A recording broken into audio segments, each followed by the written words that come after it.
김민수는 오늘도 퇴근길 지하철 안에서 한숨을 내쉬었다. 손에 쥔 스마트폰 화면에는 아내 박지영으로부터 온 메시지가 떠 있었다. 오늘 월급날이지? 들어오자마자 통장 내놔. 이번 달 카드값이 좀 나왔어. 민수의 월급은 세후 350만 원. 대기업은 아니지만 중견기업 과장으로서 나쁘지 않은 수입이었다. 하지만 그 돈이 자신의 손을 거쳐간 적은 단 한 번도 없었다. 결혼 5년째, 월급날이면 어김없이 통장째 아내에게 상납하는 것이 그의 루틴이 되어버렸다. 집 현관문을 열자 거실에서 TV를 보던 지영이 고개도 돌리지 않은 채 말했다. 왔어? 통장. 안녕. 이라는 인사가 먼저 아닐까? 민수가 조심스럽게 말했지만 지영은 코웃음을 쳤다. 무슨 격식을 그렇게 차려? 빨리 줘. 오늘 백화점에서 옷 몇 벌 사야 하는데 시간 없어. 민수는 가방에서 통장을 꺼내 건넸다. 지영은 통장을 훑어보더니 미간을 찌푸렸다. 이게 다야? 성과급은? 이번 분기는 실적이 안 좋아서. 아휴, 쓸모없게. 다른 남편들은 다 보너스 받아오는데. 너 회사 언제 망하는 거 아냐? 민수는 아무 말도 하지 못했다. 그저 넥타이를 풀며 안방으로 향했다. 등 뒤에서 지영의 목소리가 계속 들려왔다. 그리고 오빠 사업 자금 좀 보태줘야 한대. 이번 달 50만 원만 보내면 된대. 알아서 처리해. 처남이 또 사업한다고? 지난번에도. 지난번은 지난번이고 이번엔 진짜 대박난대. 당신이 뭘 안다고 참견이야? 그냥 돈이나 벌어와. 민수는 침대에 몸을 던졌다. 천장을 바라보며 생각했다. 내가 이렇게 살려고 결혼했나? 결혼 초기만 해도 달랐다. 지영은 상냥했고 민수의 말에 귀 기울여 주었다. 하지만 시간이 흐르며 모든 게 변했다. 아니, 어쩌면 처음부터 이랬는지도 모른다. 민수는 사랑에 눈이 멀어보지 못했을 뿐. 다음 날 아침 식탁에는 라면 한 그릇이 놓여 있었다. 나 다이어트 중이라 안 먹어. 당신이나 먹어. 지영은 이미 풀 메이크업을 하고 명품 가방을 들고 있었다. 어디가? 친구들이랑 브런치 먹기로 했어. 카드 좀 써도 되지? 이번 달 한도 아직 안 찼잖아. 그게 내 용돈은? 용돈? 당신 회사에서 점심 먹잖아. 용돈이 왜 필요해? 돈 아껴야지. 애 낳으면 돈 엄청 들어간다고. 아이. 그들에게는 아직 아이가 없었다. 민수는 아이를 원했지만 지영은 번번이 아직은 아니야. 내 몸매 망치기 싫어라며 거부했다. 우리 결혼한 지 5년이나 됐는데 아이는 언제? 또 시작이네. 내가 준비되면 낳는다니까. 당신이 임신하는 것도 아니고 왜 자꾸 재촉해? 그게 아니라 우리 나이도 있고 나이 요즘 40대도 애 낳아. 걱정 마. 그리고 솔직히 지금 우리 경제 상황에 애까지 키우면 힘들잖아. 경제 상황이 힘든 건 당신이 너무 많이 써서 그런 거 아니야? 뭐, 지금 나한테 뭐라는 거야? 내가 얼마나 아껴 쓰는데. 친구들 보면 나는 양반이야. 민수는 더 이상 말하지 않았다. 어차피 대화가 안 통했다. 회사에 도착한 민수는 책상 서랍을 열었다. 거기에는 편의점 삼각김밥 2개가 들어 있었다. 점심으로 먹을 것이었다. 월급은 모두 상납했고 용돈은 한 푼도 없었다. 회사 구내식당을 이용하려면 식대를 따로 내야 했지만 그럴 돈도 없었다. 민수야, 오늘 회식인데 갈 거지? 동료 정우가 물었다. 나는 오늘 집에 일이 있어서. 또? 너 요즘 회식 한 번도 안 오잖아. 무슨 일 있어? 아니야, 괜찮아. 정우가 민수의 어깨를 툭 쳤다. 야, 우리 10년 넘게 같이 다닌 사이잖아. 나한테 말 못할 게 뭐 있어? 집에 무슨 일 있는 거 맞지? 민수는 잠시 망설이다가 고개를 저었다. 아무것도 아니야. 그냥 요즘 집에서 좀 바빠서. 바쁘긴. 표정 보면 다 알아. 혹시 와이프랑 사이 안 좋아? 그런 건 아니고. 그런 건 아니긴 뭐가 아니야. 얼굴에 다 써 있는데. 야, 힘들면 형이라도 사줄게. 오늘 회식 끝나고 우리끼리 한잔하자. 아니야, 진짜 괜찮아. 민수는 모니터를 향해 고개를 돌렸다. 회식비를 낼 돈이 없다는 말을 어떻게 할 수 있겠는가. 과장이면서 후배들 밥값도 못 내는 자신이 초라했다. 점심시간 민수는 옥상으로 올라가 삼각김밥을 먹었다. 다른 직원들이 구내식당에서 따뜻한 식사를 할 때 그는 혼자 차가운 김밥을 씹었다. 과장님, 여기 계셨네요? 신입사원 수연이 옥상 문을 열고 들어왔다. 응, 바람 좀 쏘러. 저도 같이 있어도 될까요? 그래. 수연은 민수 옆에 앉았다. 그녀도 손에 삼각김밥을 들고 있었다. 과장님도 김밥 드세요? 저만 이렇게 먹는 줄 알았어요. 응, 가끔. 다이어트 하세요? 뭐, 그런 셈이지. 수연은 김밥을 베어 물며 말했다. 요즘 과장님 많이 힘들어 보이세요. 괜찮으세요? 응, 괜찮아. 거짓말. 얼굴에 다 써 있는데요. 제가 뭐 도와드릴 일 없을까요? 민수는 쓸쓸하게 웃었다. 고마워. 근데 이건 내가 도와줄 수 있는 일이 아니야. 그래도 힘드시면 언제든 말씀하세요. 제가 듣기만이라도 할게요. 민수는 수연을 바라봤다. 신입사원이지만 참 착한 아이였다. 자신의 아내는 왜 이런 따뜻함이 없을까? 저녁 집에 돌아온 민수는 현관에 놓인 수많은 쇼핑백을 발견했다. 명품 브랜드 로고가 박힌 종이백들이 거실을 가득 채우고 있었다. 이게 다 뭐야? 보면 몰라. 쇼핑했지. 오늘 백화점에서 세일한 데서 친구들이랑 갔다 왔어. 얼마나 썼는데? 한 200만 원? 걱정 마, 할부로 끊었어. 당신 월급으로 나가는 거니까 상관없잖아. 민수는 눈앞이 캄캄했다. 200만 원. 자신의 월급 절반이 넘는 금액이었다. 우리 저축은 전세 대출 갚아야 하는데. 대출? 그거 천천히 갚으면 되잖아. 당신이 벌면 되고. 나는 삶의 질을 포기할 수 없어. 다른 친구들은 다 명품 들고 다니는데 나만 초라하게 다닐 순 없잖아. 그럼 나는 내 삶의 질은 생각 안 해? 당신? 당신은 남자잖아. 남자가 무슨 삶의 질? 돈이나 열심히 벌어와. 민수는 주먹을 불끈 쥐었다. 화가 치밀었지만 참았다. 소리를 지르면 지영이 더 심하게 나올 걸 알았다. 지영아, 우리 한 번쯤은 진지하게 얘기해 봐야 하지 않을까? 이렇게 계속 살 순 없어.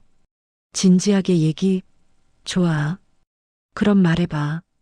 당신이 돈을 더 많이 벌든가 아니면 내가 쓰는 걸 인정하든가. 둘 중 하나 선택해. 그게 무슨 선택 못하겠어? 그럼 닥치고 돈이나 벌어. 남자가 할 일은 그거잖아. 민수는 말문이 막혔다. 논리도 대화도 통하지 않았다. 그저 ATM 기계처럼 돈만 뱉어내면 그만이었다. 그날 밤 민수는 잠들지 못하고 거실 소파에 앉아 있었다. 쇼핑백들을 바라보며 생각했다. 저 안에 든 옷 한 벌 값이면 자신은 한 달을 먹고 살 수 있었다. 주말 친정집을 방문했을 때 상황은 더 악화되었다. 어머, 사위 왔네. 요즘 회사 잘 다니지? 장모가 물었다. 네, 어머니. 열심히 다니고 있습니다. 그래, 우리 딸 잘 챙겨줘야 해. 딸이 예쁘게 꾸미고 다니려면 돈이 많이 드는 거야. 알지? 네.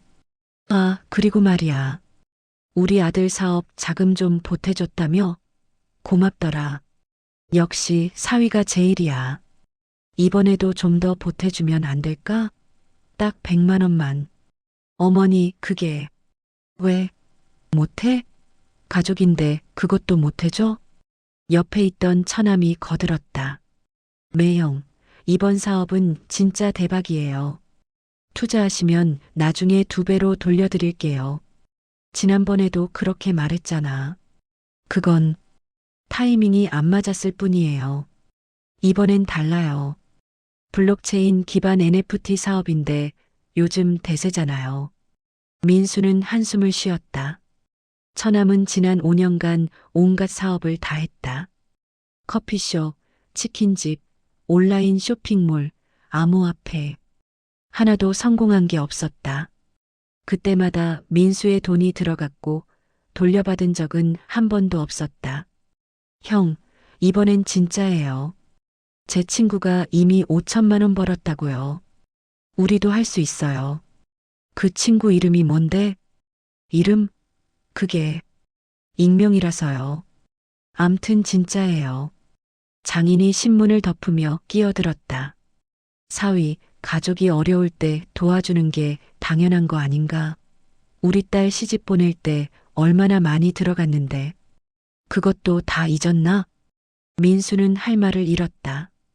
결혼식 비용은 양가가 반반 부담했고 신혼집 전세금은 민수가 모은 돈과 대출로 마련했다. 장인 장모가 보탠 건 거의 없었다. 하지만 그들은 마치 딸을 시집 보내느라 큰 희생을 한 것처럼 말했다. 장인어른, 저도 지금 형편이 어려워서. 형편이 어렵다고? 당신 월급 350만 원 받잖아. 그것도 모자라. 요즘 젊은 사람들은 참. 장모가 거들었다. 그러게 말이야. 우리 때는 월급 100만 원으로도 살았는데 요즘 애들은 너무 사치스러워. 민수는 어이가 없었다. 100만 원으로 살았던 게 30년 전인데 그걸 지금과 비교하다니. 어머니, 물가가 많이 올랐잖아. 물가 탓하지 말고 절약하면 돼. 우리 딸 보면 얼마나 알뜰하게 사는데. 민수는 입을 다물었다. 지영이 알뜰하게 산다니. 방금 200만 원어치 쇼핑을 한 사람이. 알겠습니다. 생각해 보겠습니다. 민수가 애매하게 답하자 지영이 날카롭게 쏘아붙였다. 생각해 볼 게 뭐 있어? 그냥 해주면 되잖아. 100만 원 가지고 그렇게 아까워? 100만 원이 적은 돈이 아니잖아. 적은 돈 아니긴. 근데 가족인데 그것도 못 도와줘? 당신 정말 인색하다. 인색한 게 아니라 인색한 거 맞아. 당신 부모님은 우리한테 뭘 해준 게 있어? 명절 때 용돈 10만 원 주는 게 다잖아. 우리 부모님은 그래도 우리 걱정해서 이렇게 말씀하시는 거야. 민수의 부모님은 시골에서 농사를 짓는 분들이었다. 넉넉하지 않았지만 아들에게 피해 주지 않으려고 애쓰는 분들이었다. 그런 분들을 이렇게 폄하하는 지영이 믿기만 했다. 우리 부모님 욕하지 마. 욕? 누가 욕했어? 사실을 말한 건데. 솔직히 시골에서 농사나 짓는 분들이 우리한테 뭘 해줄 수 있겠어? 민수는 참았다. 여기서 화를 내면 상황이 더 나빠질 것 같았다. 집으로 돌아오는 차 안 지영은 계속 잔소리를 했다. 당신 진짜 체면도 없어? 우리 부모님 앞에서 그렇게 인색하게 굴면 어떡해? 창피해 죽는 줄 알았어. 당신 가족들이 너무 심한 거 아니야? 계속 돈만 달라고 하잖아. 우리 가족? 우리 가족이 뭘 어쨌다고? 당신 부모는 우리한테 뭐 해준 게 있어? 명절 때 용돈 몇 푼 주는 게 다잖아. 우리 부모님은 그래도 우리 생각해서 말씀하시는 거야. 생각해서? 돈 뜯어가는 게 생각해서야? 뭐, 뜯어간다고? 지금 우리 부모님한테 뭐라는 거야? 사실을 말한 것뿐이야. 사실? 당신이 우리 가족에 대해 뭘 안다고 사실이래? 당신 정말 나랑 이혼할래? 그건 너무 심한 거 아니야? 심하긴 뭐가 심해? 나는 진심이야. 당신 같은 인간이랑 못 살겠어. 민수는 더 이상 말하지 않았다. 말해봤자 소용없다는 걸 알았다. 그날 밤 민수는 잠들지 못하고 누워 있었다. 옆에서는 지영이 스마트폰으로 쇼핑몰을 둘러보고 있었다. 오빠, 이 가방 어때? 진짜 예쁘지 않아? 화면에는 500만 원짜리 명품 가방이 있었다. 너무 비싸지 않아? 비싸긴. 하지만 명품은 투자야. 나중에 중고로 팔아도 값어치 있다고. 그럼 지금 쓰지 말고 나중에 사는 게. 당신은 진짜 답답해. 기회는 지금인데. 다음 달 월급 들어오면 사야겠다. 알았지? 지영아, 우리 정말 이러면 안 돼. 빚만 늘어나고 있어. 빚? 할부는 빚이 아니야. 그냥 나눠서 내는 거지. 할부도 빚이야. 이자도 붙고. 아이고, 꼰대 같아. 요즘 누가 현금으로 사? 다들 할부로 끊어. 당신만 유난 떠는 거야. 민수는 눈을 감았다. 어둠 속에서 생각했다. 이게 정말 결혼 생활인가? 이게 사랑인가? 3개월이 흘렀다.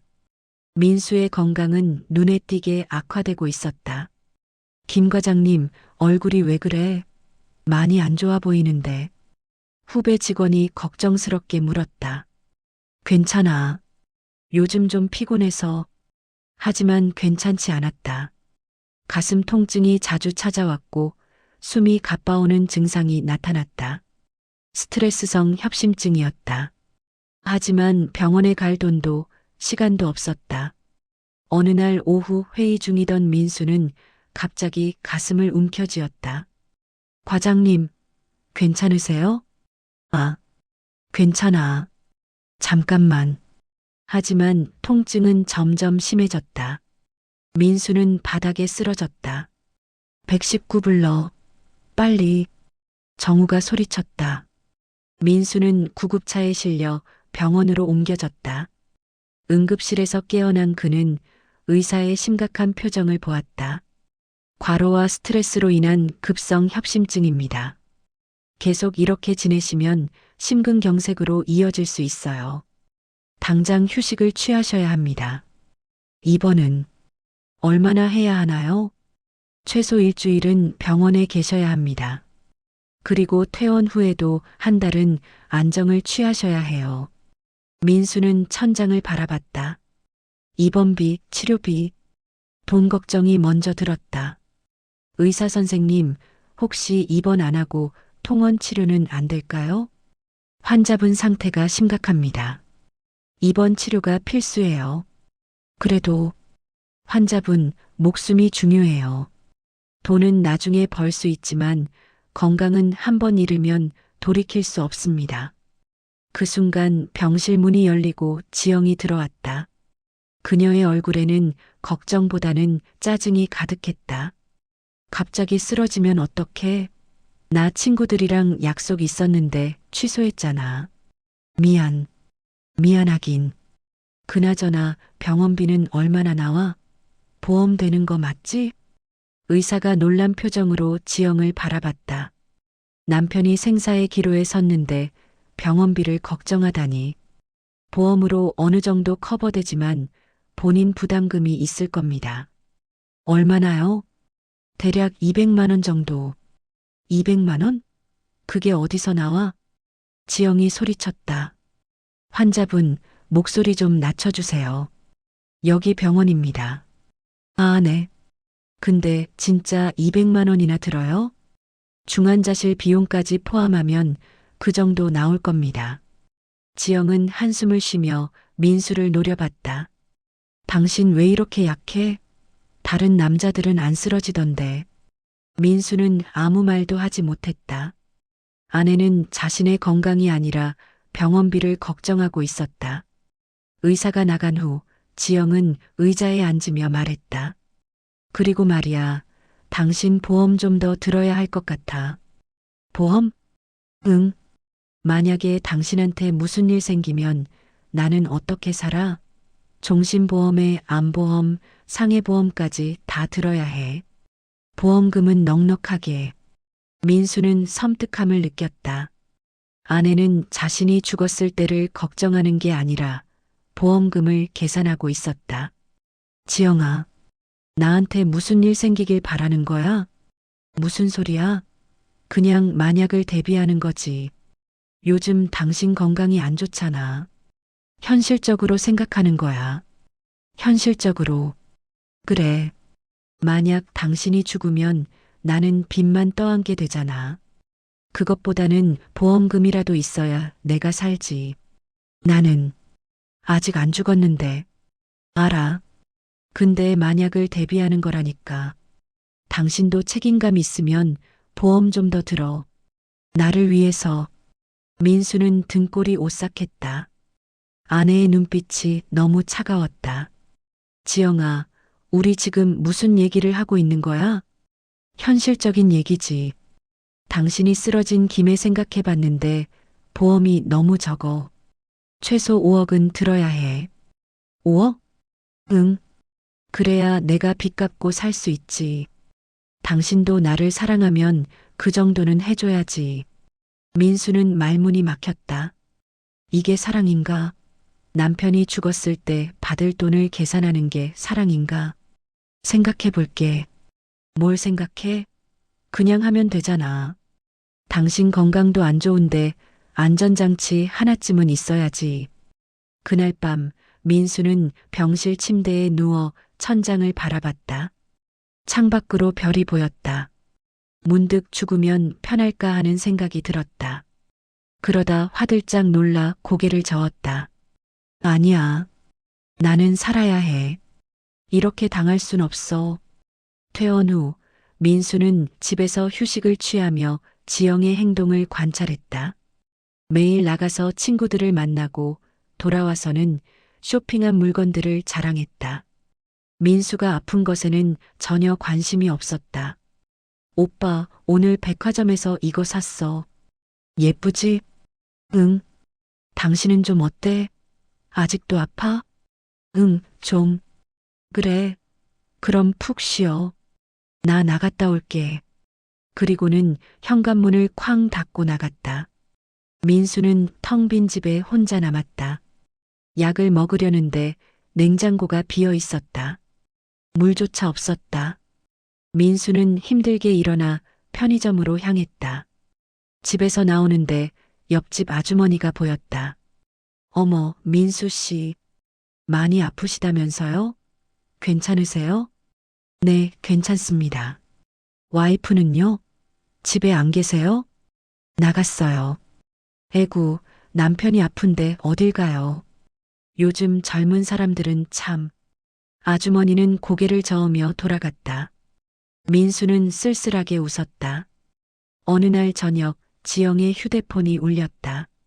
그녀는 급히 폰을 집어들며 화장실로 향했다. 문을 닫는 소리가 들렸다. 민수는 이상함을 느꼈다. 평소에는 거실에서 통화하던 지영이 화장실로 간다는 것이 30분 후 지영이 나왔을 때 그녀의 얼굴은 상기되어 있었다. 뺨이 발그레했고 입가에는 미소가 걸려 있었다. 누구랑 통화했어? 응? 아, 친구. 무슨 친구?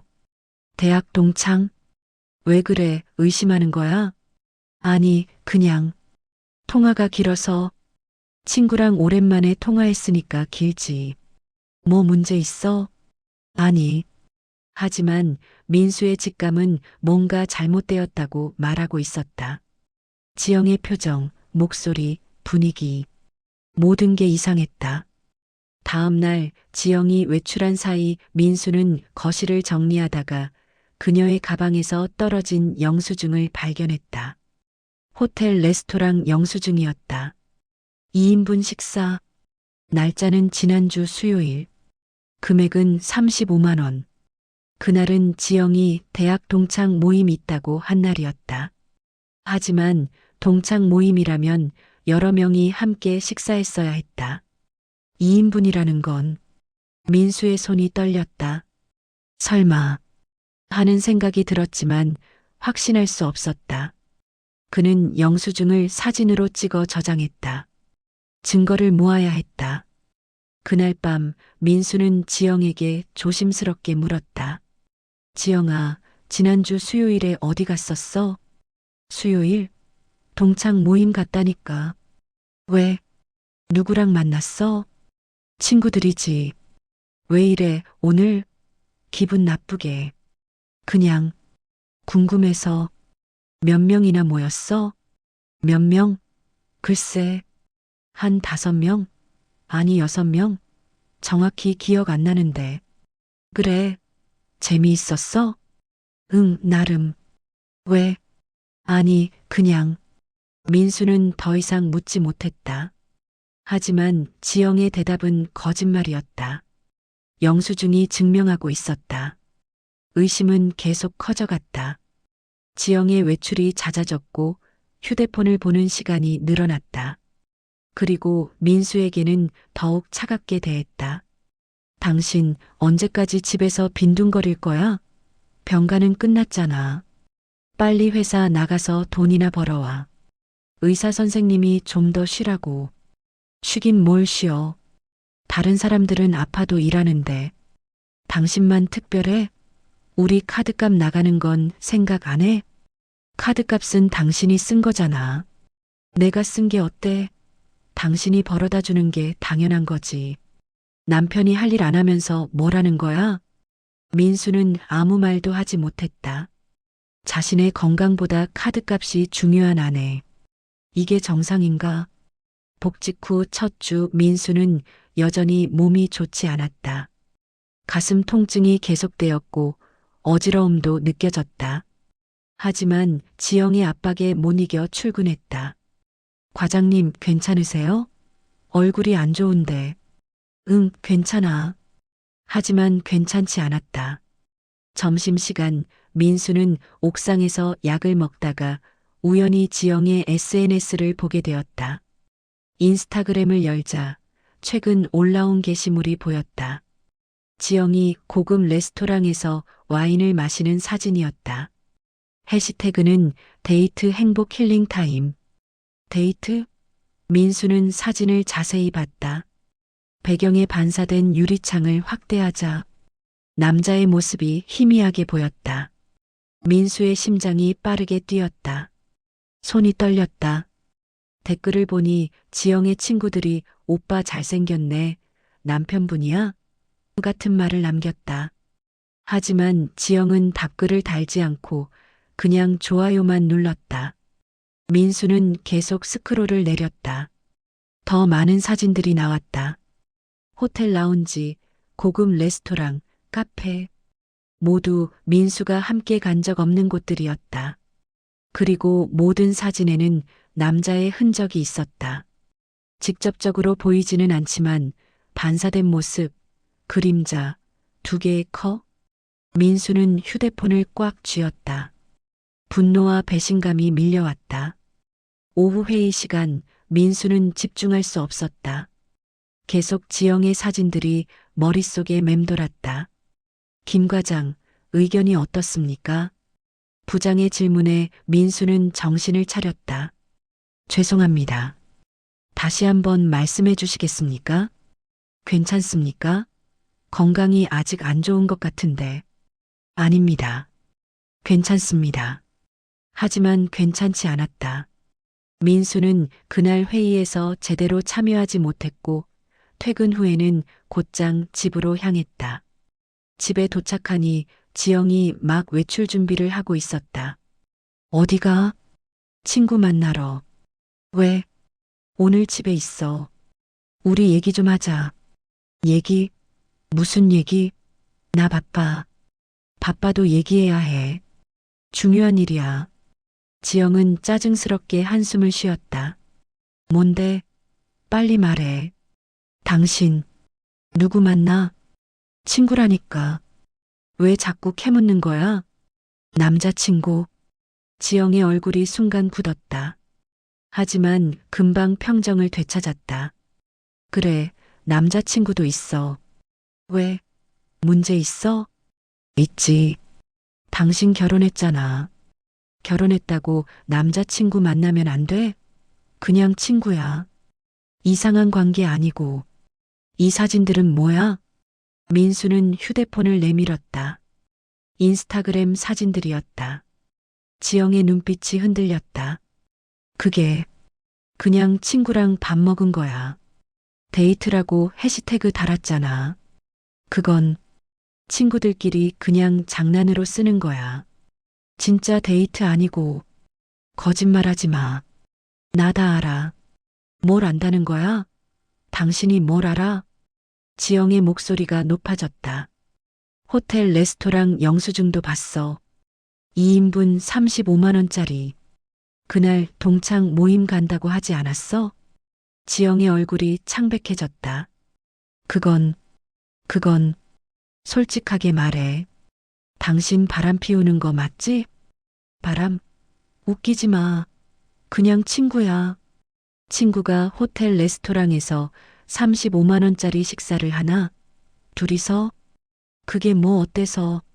친구랑 좋은 데서 밥 먹으면 안 돼? 안 되지. 당신 결혼한 여자야. 그래, 결혼했어. 근데 당신한테 뭘 받은 게 있어? 돈도 제대로 못 벌어오면서 아프다고 집에서 누워있기만 하면서 무슨 권리로 나한테 이래라 저래라야? 민수는 주먹을 쥐었다. 분노가 치밀어 올랐다. 나는 일하다가 쓰러진 거야. 당신 때문에, 나 때문에? 웃기지 마. 당신이 약해서 그런 거지. 다른 남자들은 안 쓰러지던데? 다른 남자들은 당신 같은 아내가 없으니까.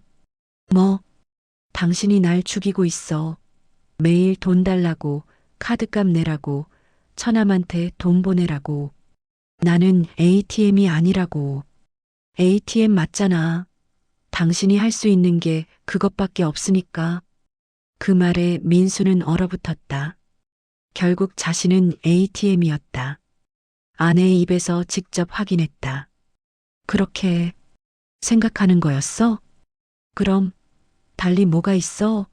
사랑? 그런 거 결혼하면 다 사라져. 현실을 봐. 당신은 돈 벌어주는 사람, 나는 그 돈 쓰는 사람. 그게 우리 관계야. 그럼 그 남자는? 그 사람은 날 사람으로 대해줘. 존중해주고 아껴주고 내 말을 들어줘. 당신처럼 돈 타령만 하지 않아. 내가 언제 돈 타령을 맨날 하잖아. 저축하자, 아끼자, 빚 갚자. 지겹다고. 나는 그렇게 못 살아. 민수는 무너지는 기분이었다. 5년간의 결혼 생활이 한순간에 무너졌다. 나가. 오늘은 당신 얼굴 보기 싫어. 뭐, 여기 내 집인데 내가 왜 나가? 그럼 내가 나가겠어. 민수는 가방을 챙겨 집을 나섰다. 등 뒤에서 지영의 목소리가 들렸다. 나가면 돌아올 생각 마. 그리고 이번 달 카드값 잊지 말고. 500만 원 나왔어. 500만 원. 민수의 월급보다 많은 금액이었다. 민수는 모텔의 여장을 풀었다. 좁고 낡은 방이었지만 집보다 편안했다. 적어도 여기서는 잔소리를 들을 필요가 없었다. 침대에 누워 천장을 바라보며 민수는 결심했다.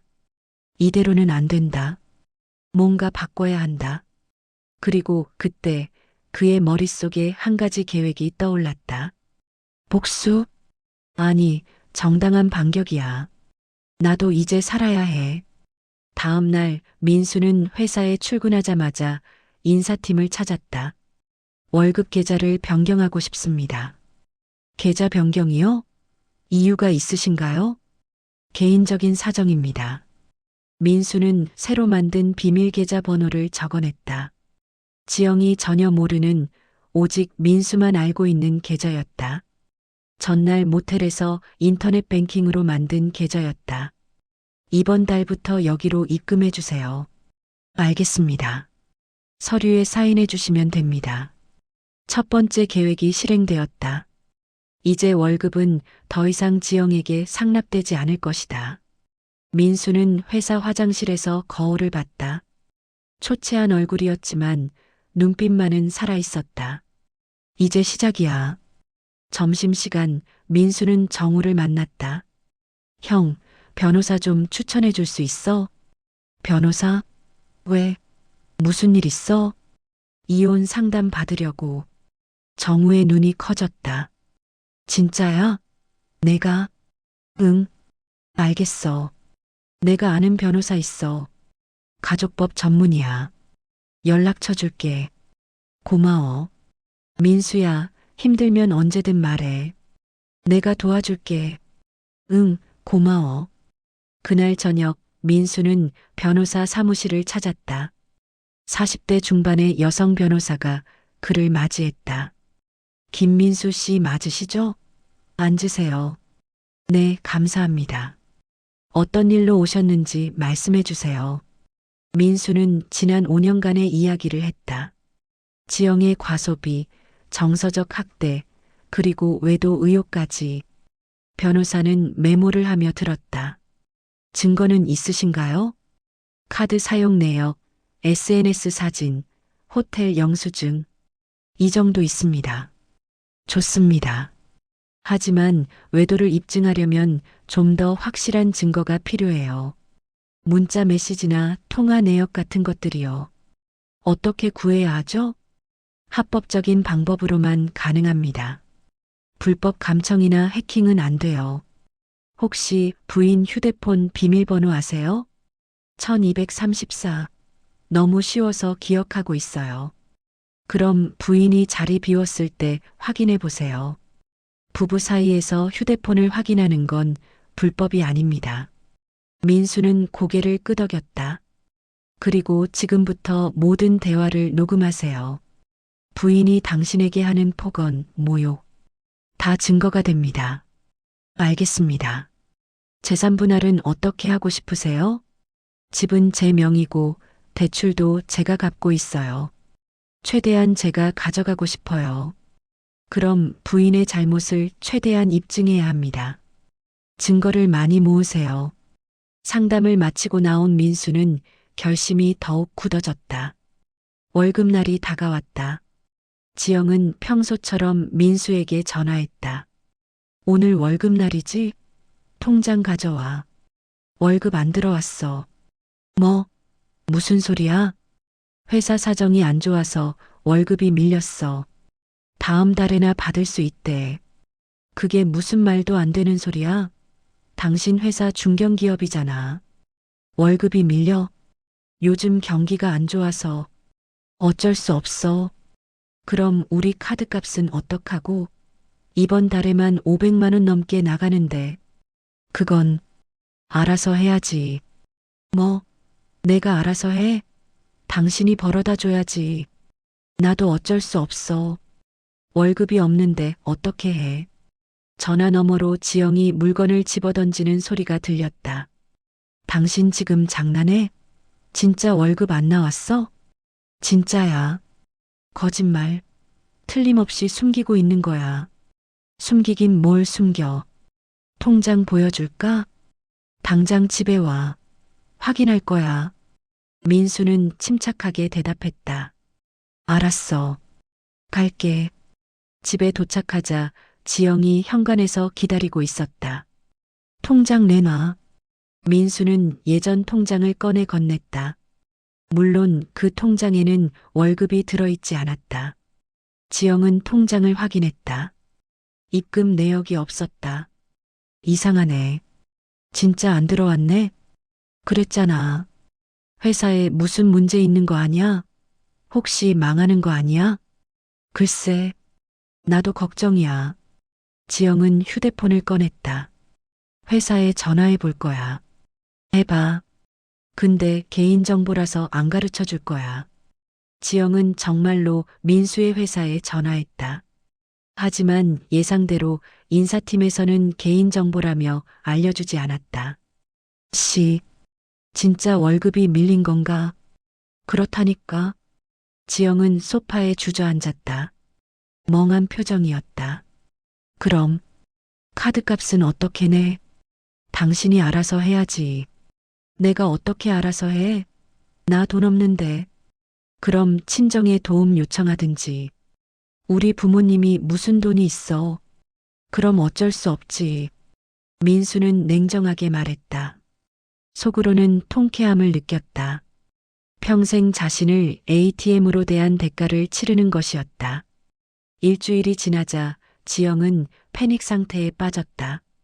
카드사에서 연락 왔어. 연체될 거래. 그래, 그래. 그게 다야? 당신 뭐 좀 해봐. 내가 뭘 어떻게 해. 월급이 없는데. 친구한테 빌려. 나는 친구 없어. 다 당신 때문에 잃었잖아. 그럼 부모님한테. 우리 부모님은 시골에서 농사 짓는 분들이야. 당신이 그렇게 무시하던 분들. 그분들한테 어떻게 손을 벌려? 지영은 말문이 막혔다. 결국 그녀는 친구들에게 돈을 빌리기 시작했다. 하지만 한두 번은 몰라도 계속되자 친구들도 피하기 시작했다. 지영아, 미안한데 나도 요즘 돈이 빠듯해서. 지영아, 이번 달은 좀. 다음에 빌려줄게. 지영의 얼굴은 점점 어두워졌다. 2달째 접어들자 지영의 추궁은 더욱 심해졌다. 당신 진짜 월급 받은 거 맞지? 숨기는 거 맞지? 아니라니까. 거짓말. 틀림없이 숨기고 있어. 그럼 회사 가서 확인해 봐. 좋아. 같이 가자. 내가 직접 확인할 거야. 그건 안 돼. 회사 망신이잖아. 망신? 지금 내가 망신당하고 있는 거야. 친구들한테 돈 빌리고 다니는 게 얼마나 창피한지 알아? 그건 당신이 너무 많이 써서 그런 거잖아. 수입에 맞게 쓰면 되는 거야. 뭐, 지금 나한테 잔소리해? 당신이? 잔소리가 아니라 현실이야. 당신이 한 달에 500만 원씩 쓰는데 내 월급이 350만 원이야. 말이 돼? 지영은 물건을 집어던지며 화를 냈다. 꽃병이 벽에 부딪혀 산산조각 났다. 당신이 무능해서 그런 거잖아. 다른 남자들은 돈 많이 버는데. 그럼 그 남자들한테 가. 민수도 소리쳤다. 참고 참았던 분노가 폭발했다. 좋아. 갈 거야. 당신 같은 무능한 남자랑 있을 이유 없어. 그래, 가. 어서. 지영은 가방을 들고 나갔다. 현관문이 쾅 닫혔다. 민수는 소파에 앉아 한숨을 쉬었다. 떨리는 손으로 녹음기를 껐다. 방금 전 대화가 모두 녹음되어 있었다. 증거 하나 더 확보. 그날 밤 지영은 집에 돌아오지 않았다. 민수는 전혀 신경 쓰지 않았다. 오히려 홀가분했다. 다음 날 아침 지영이 돌아왔다. 눈이 충혈되어 있었다. 어디서 잤어? 친구 집. 그래. 민수는 더 이상 묻지 않았다. 관심도 없었다. 며칠 후 민수는 지영이 외출한 사이 그녀의 휴대폰을 확인했다. 비밀번호 1234. 예상대로 바뀌지 않았다. 문자 메시지를 확인했다. 재호 오빠라는 이름의 남자와 주고받은 메시지가 수백 개 있었다. 오빠, 보고 싶어. 나도. 오늘 만날 수 있어? 응. 어디서 볼까? 우리 호텔? 좋아. 6시에. 민수는 스크린샷을 찍었다. 모든 대화를 저장했다. 날짜, 시간, 내용. 완벽한 증거였다. 더 스크롤을 내리자 충격적인 내용이 나왔다. 오빠 남편한테 이혼 요구할까? 그래. 준비됐어? 응. 더 이상 못 참겠어. 오빠랑 있고 싶어. 나도.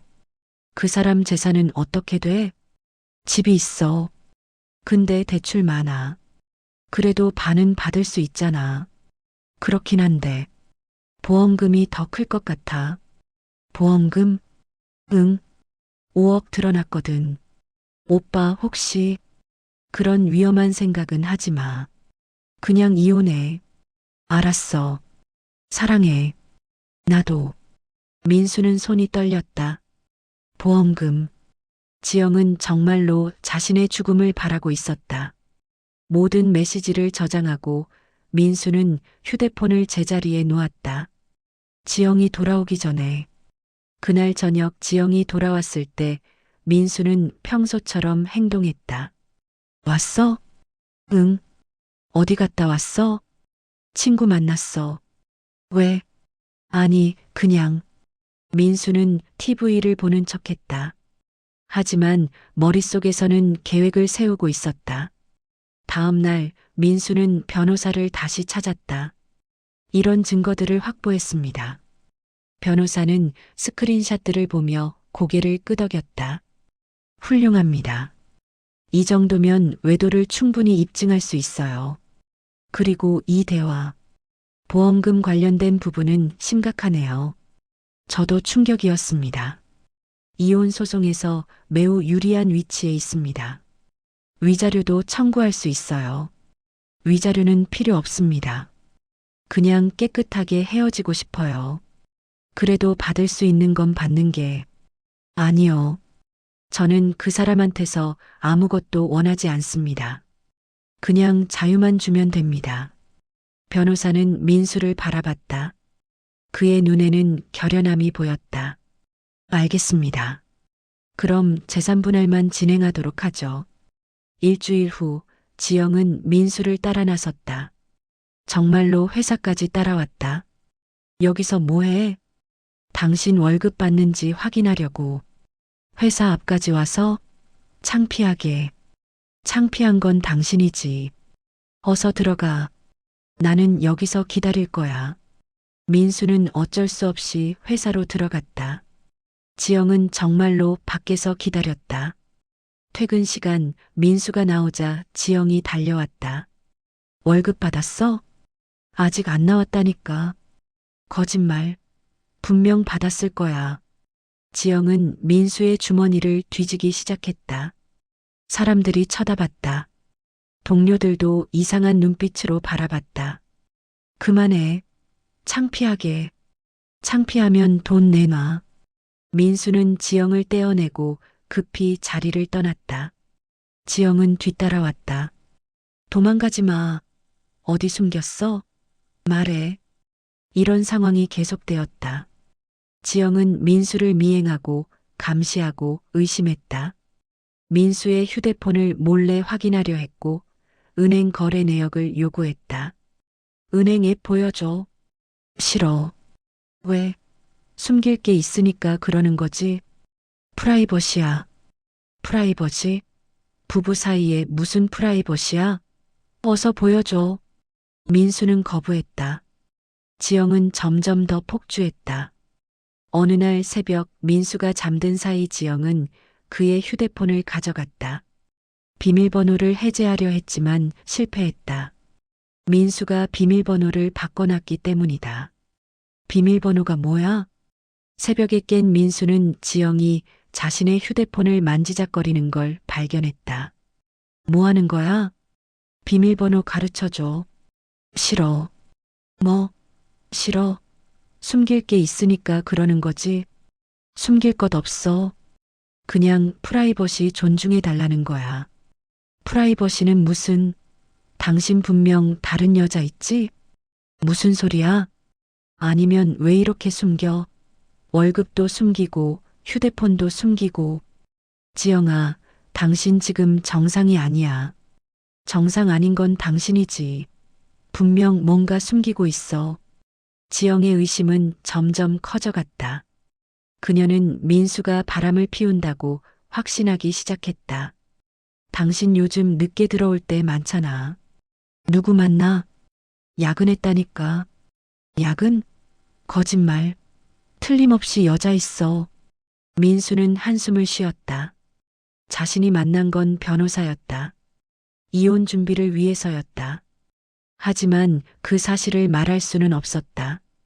당신 혹시 회사에 여자 생겼어? 그 신입사원? 수연이? 무슨 소리야? 수연이는 그냥 후배야. 후배? 당신 그의 이름은 잘 기억하네. 혹시? 지영아, 제발 정신 차려. 정신 차릴 건 당신이지. 분명 뭔가 있어. 갈등은 최고조에 달했다. 매일 밤 싸웠고 집안은 전쟁터가 되었다. 이혼해. 어느 날 지영이 외쳤다. 좋아. 민수의 차분한 대답에 지영은 당황했다. 뭐, 좋아? 응, 이혼하자. 나도 그러고 싶었어.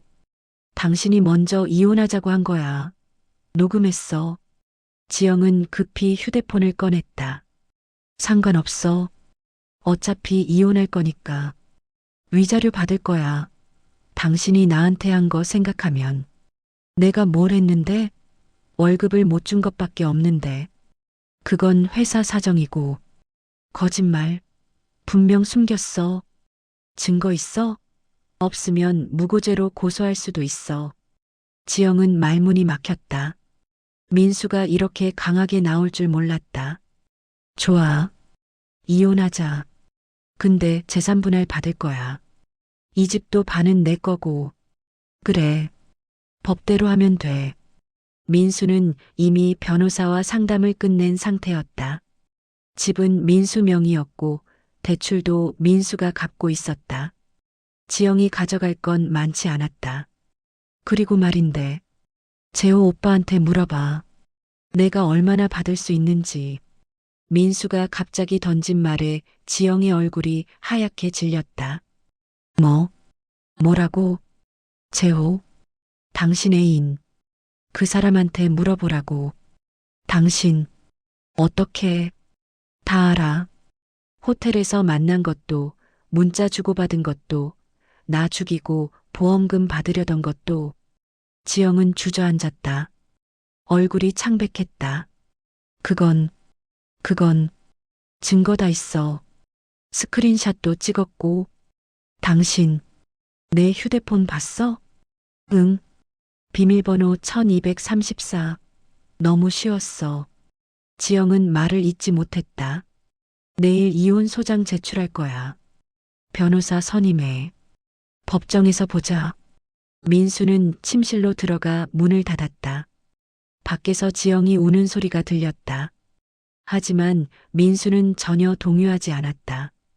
이미 마음을 굳힌 상태였다. 다음 날 민수는 정말로 이혼 소장을 제출했다. 지영은 패닉에 빠졌다. 진짜로 이혼하려고? 농담 아니야? 농담 아니야. 진심이야. 나 잘못했어. 다시 시작하자. 응? 늦었어. 당신이 날 ATM으로 본 순간부터 이미 끝난 거야. 제발, 한 번만 용서해줘. 다시는 안 그럴게. 안 돼. 나도 이제 살고 싶어. 당신한테서 자유로워지고 싶어. 지영은 무릎을 꿇었다. 제발, 제발. 하지만 민수는 고개를 저었다. 늦었어. 정말 늦었어. 이혼 조정이 시작되었다. 지영은 변호사를 선임했고 재산 분할과 위자료를 요구했다. 제 의뢰인은 5년간 헌신적으로 가정을 돌봤습니다. 재산 분할은 반반으로 위자료는 5천만 원을 요구합니다. 지영의 변호사가 말했다. 민수의 변호사가 서류를 꺼냈다. 증거를 제시하겠습니다. 테이블 위에 놓인 건 지영의 카드 사용 내역, SNS 사진, 문자 메시지 스크린샷들이었다. 피신청인은 5년간 월 평균 500만 원을 소비했습니다. 신청인의 월급은 350만 원. 매월 150만 원의 적자가 발생했고 이는 모두 대출로 충당되었습니다. 그건 지영의 변호사가 말하려 했지만 민수의 변호사가 계속했다. 또한 피신청인은 혼인 기간 중 재호라는 남성과 부적절한 관계를 유지했습니다. 증거는 여기 있습니다. 문자 메시지 스크린샷이 공개되었다. 지영의 얼굴이 새하얗게 질렸다. 이건 어디서 구한 거야? 합법적으로 확보한 증거입니다. 부부 사이에서 휴대폰을 확인하는 건 불법이 아닙니다. 조정위원은 증거들을 검토했다. 그리고 이것이 가장 심각한 부분입니다. 민수의 변호사는 보험금 관련 대화를 공개했다. 피신청인은 신청인의 사망을 바라며 보험금을 노렸습니다. 이는 매우 위험한 발상입니다. 그건 농담이었어. 진심이 아니었다고. 지영이 소리쳤다. 농담이라고 하기엔 너무 구체적입니다. 조정위원이 말했다. 잠깐 휴식 시간을 갖겠습니다. 휴식 시간, 지영은 민수에게 다가왔다. 제발, 이러지 마. 내가 정말 잘못했어. 이제 와서 소용없어. 우리 추억은? 5년간의 결혼 생활은? 추억? 무슨 추억? 당신이 날 ATM으로 대한 기억밖에 없는데. 나 사랑했잖아. 처음엔. 그건 당신 착각이야. 당신이 사랑한 건 내 월급이었어. 지영은 울기 시작했다. 하지만 민수는 전혀 동요하지 않았다. 조정이 재개되었다. 부인 측의 위자료 청구는 기각합니다. 오히려 남편 측이 위자료를 청구할 수 있는 사안입니다. 조정위원이 판결을 내렸다. 말도 안 돼. 증거가 명확합니다. 혼인 파탄의 책임은 부인에게 있습니다. 재산 분할은 73으로 남편에게 유리하게 진행하겠습니다. 부인의 과소비로 인한 부채가 크고 집은 남편 명의이며 대출도 남편이 갚아왔기 때문입니다. 그건 너무해요. 나도 5년간 가정을 돌봤는데 가정을 돌봤다는 증거가 없습니다.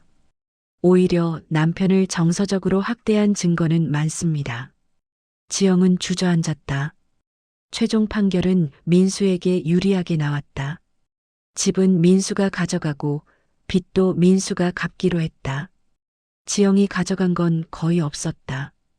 이혼이 확정된 날 민수는 회사에서 승진 소식을 들었다. 김민수 차장, 승진을 축하합니다. 감사합니다. 그동안 어려운 상황에서도 묵묵히 일해온 걸 높이 평가했습니다. 앞으로도 잘 부탁합니다. 승진과 함께 연봉도 올랐다. 450만 원. 게다가 그동안 비밀 통장에 모아둔 돈도 상당했다. 6개월간 월급을 고스란히 저축했으니 2천만 원이 넘었다. 민수는 새 아파트로 이사했다. 작지만 깔끔한 원룸이었다. 처음으로 자신만의 공간이 생긴 것이었다. 와, 이게 내 집이구나. 민수는 창문을 열고 신선한 공기를 마셨다. 자유였다. 진정한 자유. 그날 밤 민수는 처음으로 편안하게 잠들었다. 잔소리도 요구도 압박도 없었다. 그저 고요함 뿐이었다. 한편 지영은 친정으로 돌아갔다. 하지만 그녀를 기다린 건 차가운 현실이었다. 엄마, 나 좀 도와줘. 돈이 없어. 돈? 우리가 무슨 돈이 있어? 내가 잘못 살아서 이혼당한 건데. 아빠도 좀. 나도 바쁘다. 내 오빠 사업 도와주느라. 오빠는? 오빠 사업 잘 됐잖아. 나한테 좀. 내 사업도 망했어. 또 손해봤어. 지영은 그제야 깨달았다. 가족들도 결국 돈이 필요할 때만 자신을 찾았다는 것을. 그녀가 의지하던 재호에게 연락했지만 그도 차갑게 돌아섰다. 미안, 나 요즘 바빠서. 그리고 너 이혼했다며? 복잡해질 것 같은데. 오빠, 나 도와줘.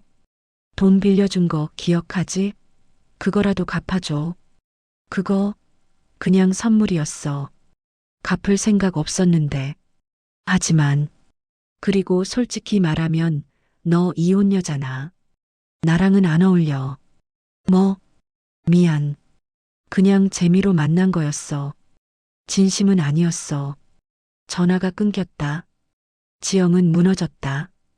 일자리를 구하려 했지만 쉽지 않았다. 5년간 일을 안 했고 특별한 기술도 없었다. 경력이 단절되셨네요. 채용이 어렵겠습니다. 그래도 뭐라도 할 수 있는데. 죄송합니다. 면접에서 계속 떨어졌다. 돈은 바닥났고 빚만 늘어났다. 6개월 후 민수는 완전히 다른 사람이 되어 있었다. 건강을 되찾았고 자신감도 생겼다. 체중도 10kg 빠져서 날씬해졌다. 과장님, 요즘 완전 달라지셨어요. 얼굴에서 빛이 나요. 후배가 말했다. 그래, 고마워. 혹시 좋은 일 있으세요? 응, 인생이 좋아졌어. 민수는 취미 생활도 시작했다. 등산, 독서, 요리. 하고 싶었지만 못했던 것들을 하나씩 했다. 어느 날 회사 근처 북카페에서 책을 읽고 있을 때였다. 실례지만 여기 앉아도 될까요? 고개를 들자 30대 초반으로 보이는 여성이 서 있었다. 단정한 옷차림에 부드러운 미소를 짓고 있었다. 네, 앉으세요. 감사합니다. 저도 이 책 읽고 있어요. 그녀가 가리킨 건 민수가 읽던 책과 같은 책이었다. 오, 그래요? 재미있죠? 네, 정말 좋아요. 특히 7장이. 둘은 자연스럽게 대화를 나눴다. 그녀의 이름은 수진. 초등학교 교사였다. 민수 씨는 무슨 일 하세요? 중견기업에서 차장으로 있어요. 와, 멋지시네요. 아니에요. 그냥 평범해요. 대화를 나누다 보니 시간이 훌쩍 지나 있었다. 어머, 벌써 이 시간이에요. 저 가봐야 할 것 같아요. 저도 그러네요. 즐거운 시간이었어요. 저도요. 혹시 다음에 또 만날 수 있을까요? 민수는 잠시 망설였다. 아직 이혼의 상처가 아물지 않았기 때문이다. 하지만 수진의 따뜻한 미소를 보자 고개를 끄덕였다. 좋아요.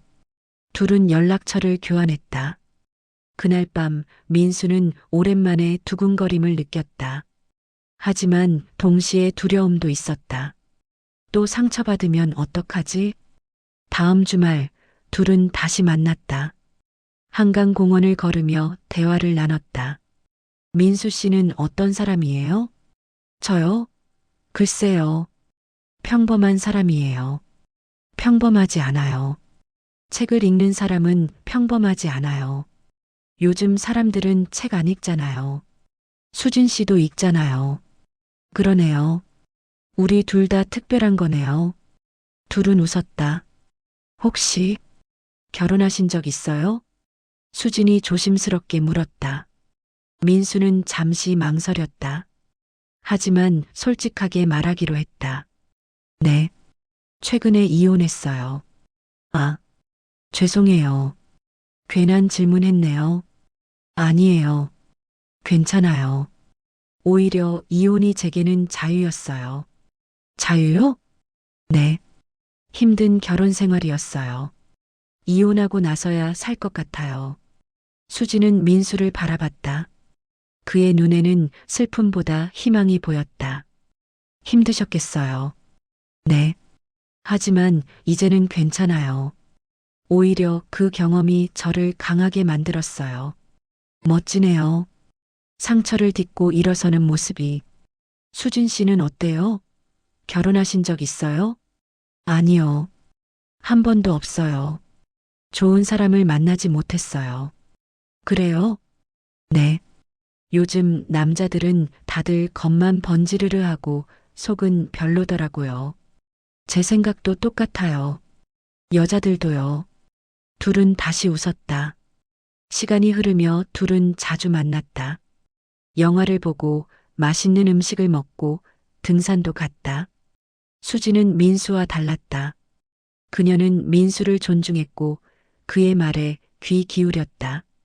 돈을 요구하지도 않았고 오히려 더치페이를 고집했다. 민수 씨, 제가 낼게요. 이번엔 제가 먼저 제안했으니까요. 아니에요, 제가. 아니에요.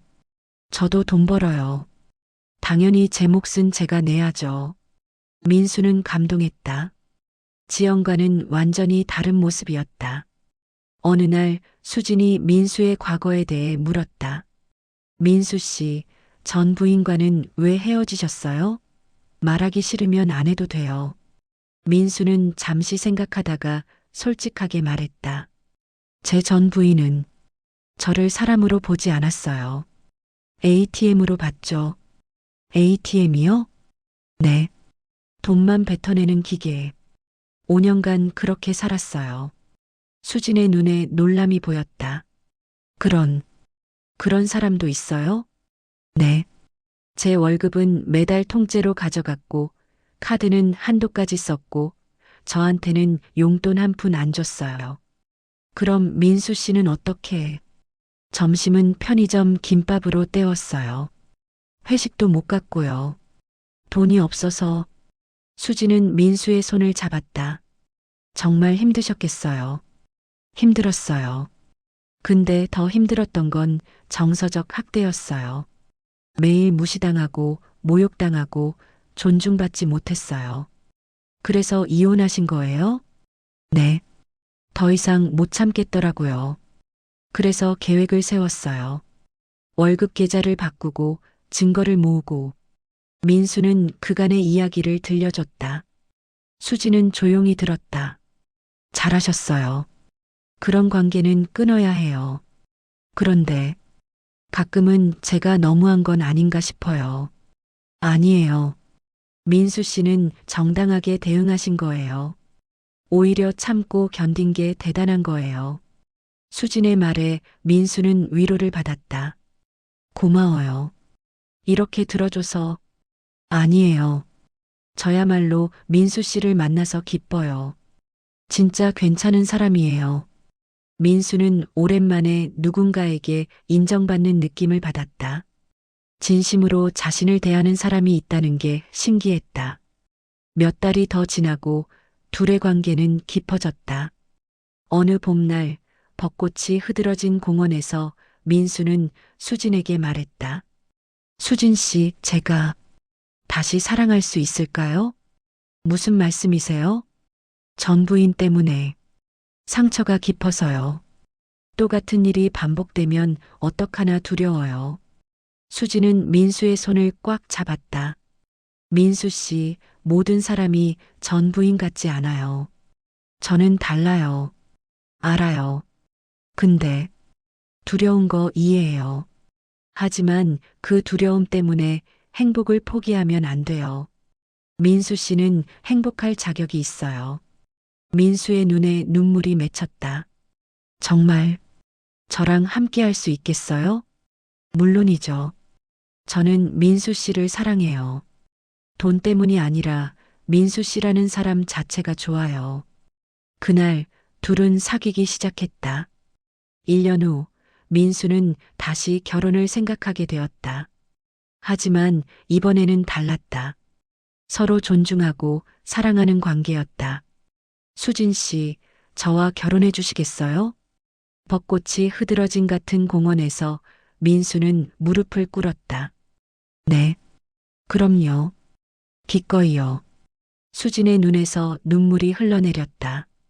둘은 조촐한 결혼식을 올렸다. 화려하지 않았지만 따뜻했다. 진심 어린 축복이 가득했다. 신랑 신부 서로에게 사랑의 맹세를 해주세요. 저 김민수는 박수진을 사랑하고 존중하며 평생 함께하겠습니다. 저 박수진은 김민수를 사랑하고 지지하며 평생 동반자가 되겠습니다. 박수가 터졌다. 한편 지영은 여전히 혼자였다. 친구들도 하나둘 떠나갔고 일자리도 구하지 못했다. 그녀는 신용불량자가 되었고 빚에 시달렸다. 처남의 사업비까지 떠안게 되었다. 누나 미안해. 진짜 이번엔 될 줄 알았는데. 그만해. 더 이상 듣기 싫어. 지영은 작은 고시원 방에서 살았다. 한때 명품으로 가득했던 그녀의 삶은 완전히 바뀌었다. 어느 날 그녀는 우연히 민수를 보았다. 수진과 함께 걷고 있는 모습이었다. 둘은 행복해 보였다. 민수는 예전보다 훨씬 밝아 보였고 수지는 그의 팔에 기대어 웃고 있었다. 지영은 그들을 멀리서 바라봤다. 가슴이 아팠다. 내가 저렇게 했어야 했는데. 하지만 이미 늦었다. 민수는 새로운 인생을 살고 있었다. 지영은 그제야 후회했다. 자신이 얼마나 큰 실수를 했는지. 하지만 이미 늦었다. 그날 밤 지영은 고시원 방에서 울었다. 과거의 자신을 원망했다. 왜 그랬을까? 왜 민수를 사람으로 보지 않았을까? 하지만 시간은 되돌릴 수 없었다. 5년 후 민수는 수진과의 사이에서 딸 하나를 얻었다. 이름은 민서. 건강하고 사랑스러운 아이였다. 아빠, 놀아줘. 그래, 우리 딸. 아빠가 놀아줄게. 민수는 딸을 안고 웃었다. 이것이 진짜 가정이었다. 따뜻함, 사랑, 존중. 집은 작은 아파트였지만 웃음소리로 가득했다. 수진이 저녁을 차리며 말했다. 여보, 오늘 뭐 먹고 싶어요? 당신이 하는 거면 다 맛있어. 과찬이세요. 그래도 의견은 들어야죠. 우리 민서는 뭐 먹고 싶어? 나는 엄마 손 스파게티. 그래, 스파게티 해줄게. 이런 사소한 대화가 민수에게는 큰 행복이었다. 의견을 묻는 것, 존중하는 것, 함께 결정하는 것. 저녁 식사 후 가족은 거실에 모여 TV를 봤다. 민서가 민수의 무릎에 앉아 있었고 수진은 옆에서 차를 마셨다. 여보, 행복해? 수진이 물었다. 당연하지. 이보다 더 행복할 수 없어. 나도. 당신을 만나서 정말 잘했어. 나야말로. 둘은 손을 맞잡았다. 그날 저녁 뉴스를 보다가 민수는 익숙한 이름을 들었다. 박지영 씨는 사기 혐의로 경찰에 입건되었습니다. 여러 지인들로부터 돈을 빌린 후 갚지 않은 것으로 알려졌습니다. 또한 허위 투자 상품을 판매한 혐의도 받고 있습니다. 민수는 잠시 화면을 바라봤다.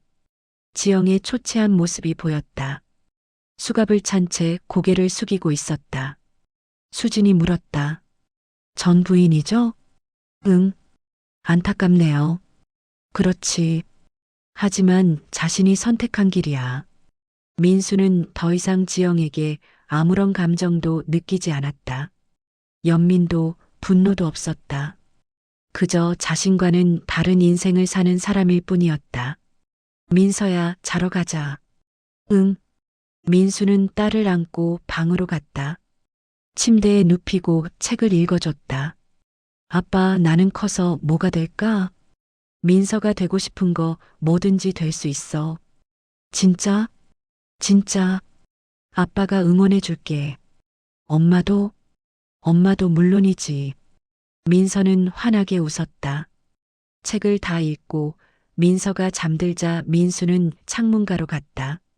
밤하늘에 별이 빛나고 있었다. 수진이 뒤에서 안아줬다. 무슨 생각해? 그냥 감사해서. 뭐가? 이 모든 게 당신을 만난 것, 민서를 낳은 것, 이렇게 행복한 가정을 꾸린 것. 나도 감사해. 당신을 만나서 나는 정말 운이 좋은 사람이야. 지옥 같은 결혼 생활에서 벗어나 진정한 사랑을 찾았으니까. 당신은 자격이 있어. 행복할 자격.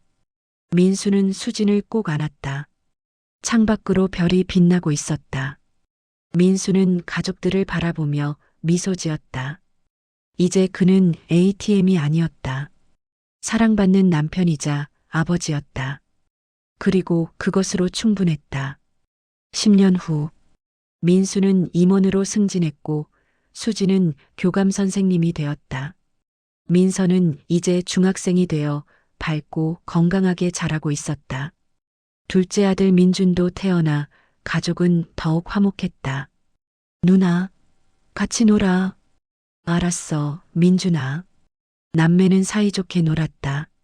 민수는 거실 소파에 앉아 이 모든 모습을 바라봤다. 행복했다. 진심으로. 어느 날 회사에서 돌아오는 길에 민수는 한 여자를 보았다. 낡은 옷을 입고 길거리에서 전단지를 나눠주고 있었다. 자세히 보니 지영이었다. 민수는 잠시 멈췄다. 지영도 민수를 알아봤다. 민수야? 오랜만이네. 민수는 다가갔다. 응, 오랜만이야. 지영은 초췌했다. 한때 명품 가방을 들고 다니던 그녀의 모습은 찾을 수 없었다. 얼굴에는 주름이 깊었고 손은 거칠었다. 잘 지내? 응, 그럭저럭. 침묵이 흘렀다. 나 정말 미안해. 그때 내가 정말 잘못했어. 너를 사람이 아니라 돈으로만 봤어. 정말 후회해. 지영의 목소리는 떨렸다.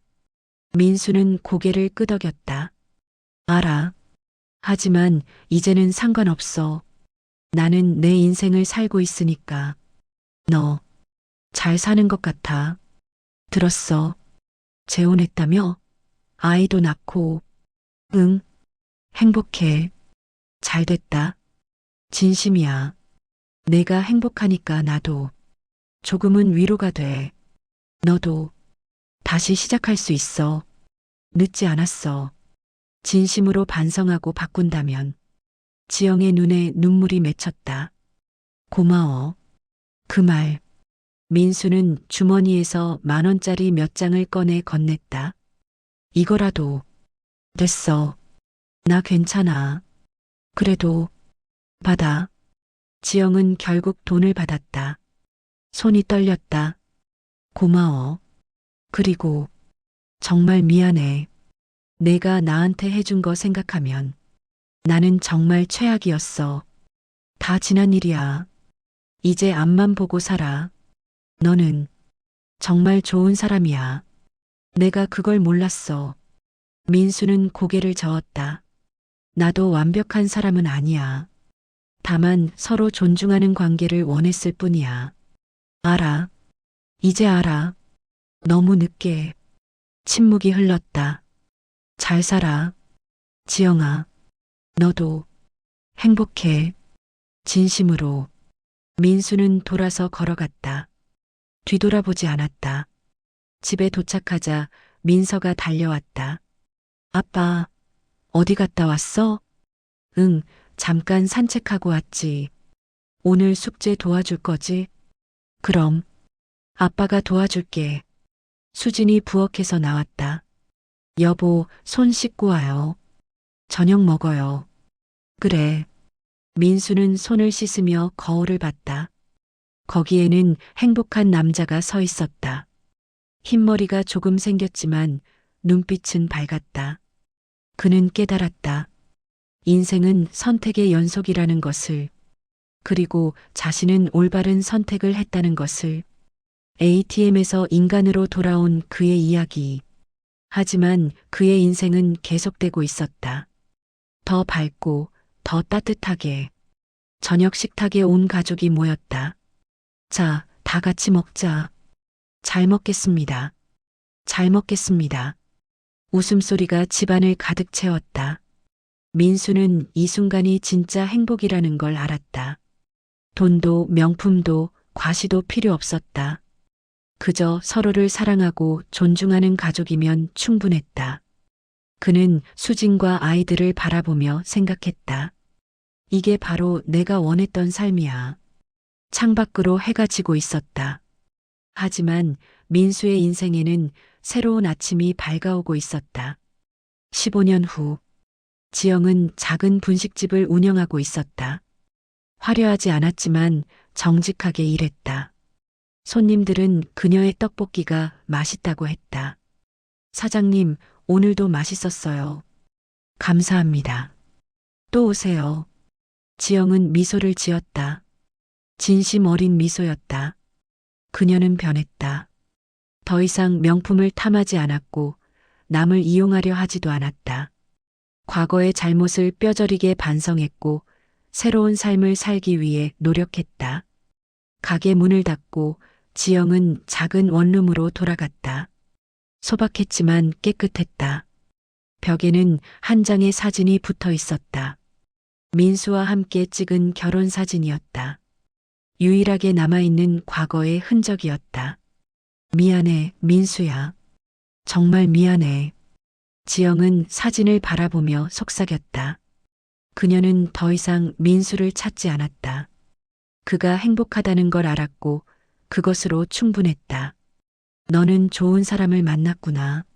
잘 됐어. 진심으로. 지영은 사진을 쓰다듬었다. 그리고 다시 내일을 준비했다. 새로운 하루, 새로운 기회. 비록 화려하지는 않지만 정직하게 사는 삶. 그것이 지금의 지영이었다. 한편 민수는 가족들과 함께 여행을 떠났다. 제주도였다. 아빠, 바다다. 민준이 소리쳤다. 조심해. 천천히. 수진이 웃으며 말했다.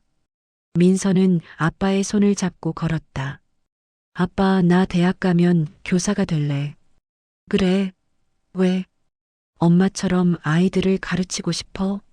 좋은 꿈이야. 아빠가 응원할게. 고마워, 아빠. 가족은 해변을 걸었다.